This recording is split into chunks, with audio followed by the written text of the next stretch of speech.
outer planets experience. Have you ever wondered what could possibly disable 10 nuclear missiles at 2 different launch facilities? Picture this. It's a quiet night in March 1967.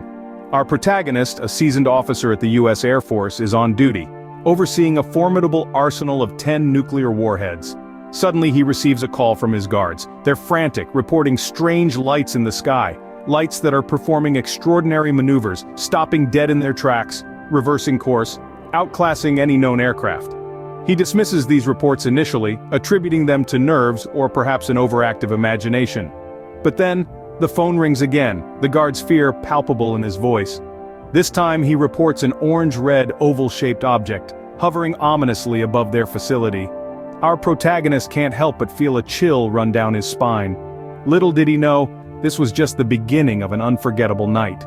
Imagine receiving a frantic call from your guards about an unidentifiable object hovering just above your nuclear facility. Just picture it.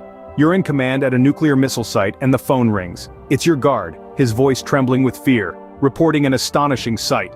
An oval-shaped orange-red object is hovering above the gate of your facility. Not just any object, but one that defies the laws of aviation, performing maneuvers no known aircraft could make. The guard is frightened. He's looking to you for guidance, for instructions on what to do in a situation that seems to have leaped straight from the pages of a science fiction novel. You tell him to secure the facility, to use force if necessary. Nothing can be allowed to breach the gate, not when the stakes are the nuclear weapons under your charge. As he hung up the phone, something unthinkable happened. What would you do if 10 nuclear missiles under your command suddenly became non-operational? Picture this, you're there, underground, in command of 10 nuclear warheads. You've just received a second, more frantic call from your guards upstairs. They're reporting strange, unexplainable lights in the sky, an oval-shaped orange-red object hovering just above the gate. You've just hung up, assuring them to use force if necessary, to protect the weapons at all costs. As you turn to recount this bizarre phone call to your commander, it happens, the impossible.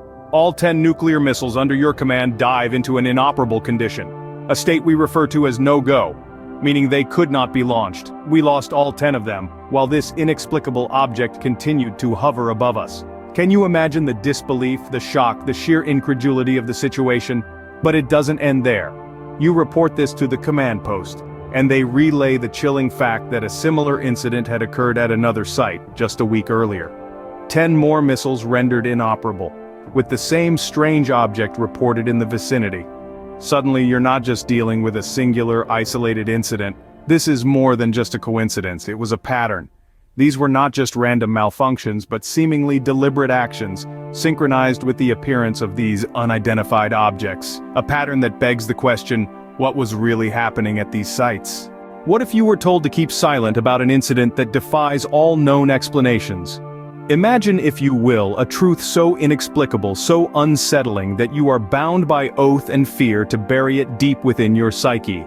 This was the reality for our officer, a man entrusted with the guardianship of the world's most destructive weapons. In the wake of the incident, he was told to never speak of it.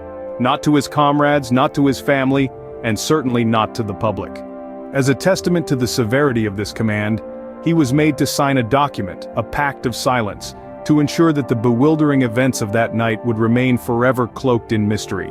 For decades he adhered to this clandestine agreement, his experiences locked away in the vault of his memory, gathering dust but never truly forgotten. Then, in 1994, a book landed in his hands. It detailed an incident eerily similar to his own, a mirror of his experience reflected in its pages. The realization that he was not alone, that others too had witnessed the inexplicable, was a turning point. This discovery prompted him to break his silence, to question the Air Force, to seek out the hidden documents, and ultimately, to share his story. Because this wasn't just about a UFO sighting, it was about a truth that had been suppressed, a truth that demanded to be heard.